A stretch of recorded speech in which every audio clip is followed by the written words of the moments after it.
Who's the GOAT right now, Drake or Kendrick? Well, you talking about the battle? Yes. I mean, Kendrick won the battle. I mean, come on. I mean, that's obvious. I mean, that's a no-brainer. I introduced the term GOAT to hip-hop, and then they tell me I'm not the GOAT.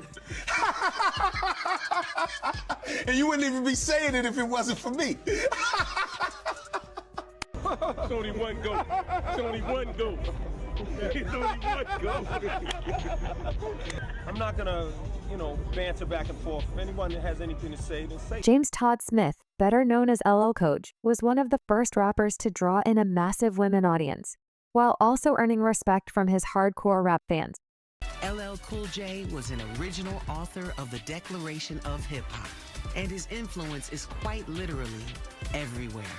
LL was actually, hearing him rap actually made me want to. Because, listen, man, it's about the art. This stuff is, this is no different from, LeBron and Steph. It's no different from, Jordan when he was coming in and Magic was going. James Todd Smith, better known as LL Coach, was one of the first rappers to draw in a massive women audience, while also earning respect from his hardcore rap fans.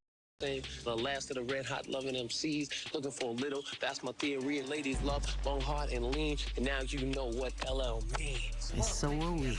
When I find you, I'ma pour all my love inside. I need love. Anybody want to come up here with me? Everybody needs love.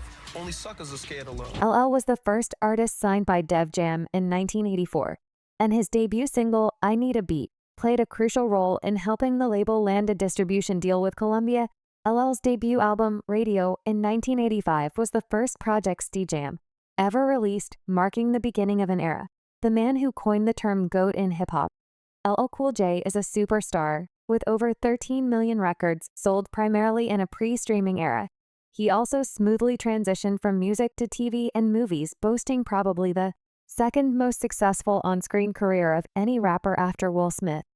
LL has also won numerous awards and accolades, including 2 Grammys, and in 2017, he became the first rapper to receive the Kennedy Center honors. A part of that class and a part of that community and being welcomed into that circle of, that rarefied air was an amazing feeling. I'm not gonna try to give you the pseudo humility, it doesn't matter, it does matter.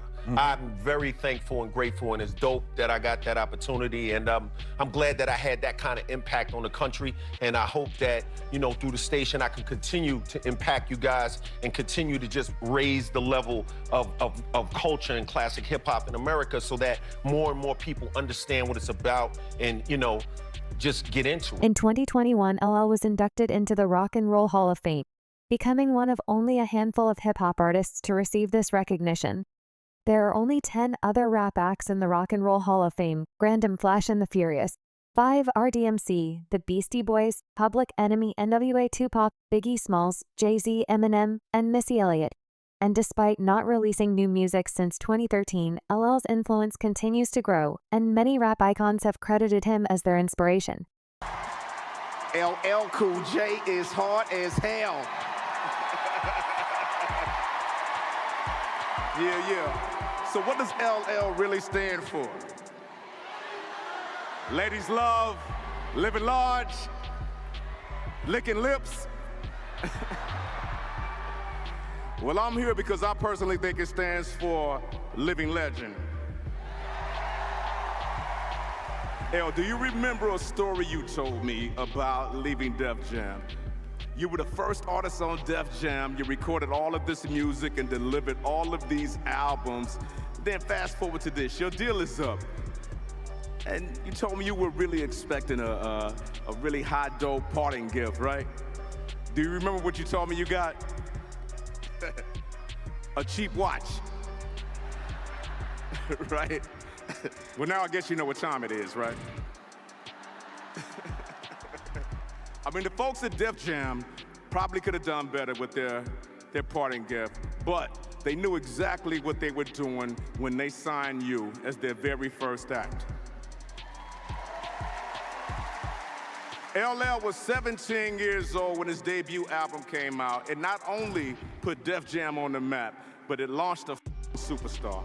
LL Cool J gave us 13 studio albums over 3 decades. How about that? He went from the sonic brutality of Mama Said Knock You Out to a silky ballad like I Need Love, right? And also smooth R&B and pop influenced songs like Around the Way Girl, Doing It, Going Back to Cali, I Don't Think So. L, you know that old hip hop term, right? It ain't where you're from, it's where you're at, right? Where do you live now, LL? California. And while rap legends continue to recognize LL's impact on the industry, some contemporary artists who clearly follow his blueprints haven't given him the acknowledgement he deserves. And that brings me to Drake. See, there's a strong case to be made that LL was the prototype for Drake, and LL himself sees the parallels in his 2020 interview with Complex. LL discussed his 1987 hit I Need Love, one of the first sensitive rap songs to become a hit. And he recalled there was a lot of friction when the track was released back. Then it was really conservative. And if the energy wasn't testosterone, like I'm punching you in your face, kicking the door down, you don't get a lot of credit. LL told Complex in hip-hop you only get brownie points for creativity within certain parameters when you try to go outside of that box. If it's anything not considered 1000% street, you get no credit. Later in the interview, LL said that he was glad that he created a genre. And then he singled out some of the rappers he believes are heavily influenced by him, including Fabulous and Jadis. I'm glad that now, years later, a Fabulous can go out and do his thing and still be very well respected as a lyricist. LL said a Jadis can do his love song and still be well respected as a lyricist. I'm glad I was able to help it. But when asked to comment on the comparisons between him and Drake, LL said, we're very different artists because I have a lot of hard records and I'm very diverse. But in the aspect of my career, it paved the way for guys like that now.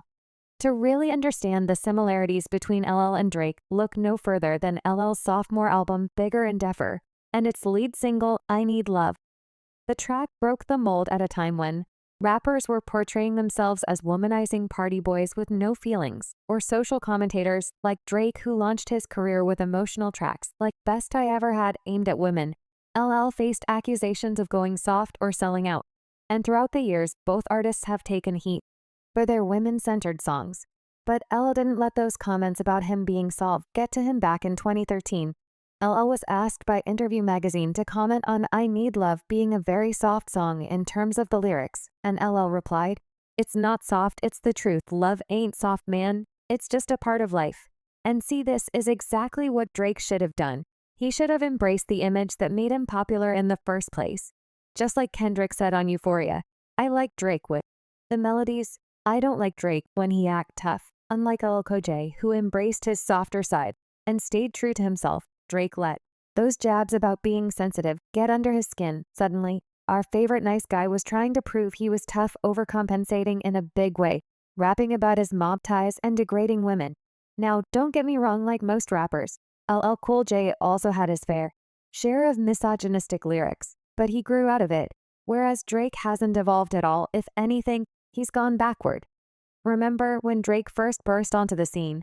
All his songs were about his journey to fame, his love life, and his hometown of Toronto, but all those Drake, the type of guy memes must have hit a nerve. Enter Drake's villain era. Desperate to shed his nice guy image, Drake did a complete 180 and started flaunting a hyper-masculine persona by 2013. With the release of Nothing Was the Same, he was all about projecting a harder image, rapping about money and power plays. It was a clear attempt to rewrite his narrative, and it seemed like Drake desperately wanted to be feared. Remember his 2014 single Draft Day, where he brags about hiring Somali men from the hood as hitmen and paying them in donuts and coffee. This was one of the first signs that Drake's tough guy persona was fake, and he was simply doing too much in a desperate attempt to be seen as hard. By the way, that same year, Draft Day dropped one of Drake's security team members, Baca. Not nice, the same one Kendrick name-dropped on Not Like Us, wondering why he's not around, was charged with some despicable crimes involving a young woman, but Drake still kept him around. Not only that, but as soon as Baca got out of prison, Drake signed him to his OVO label.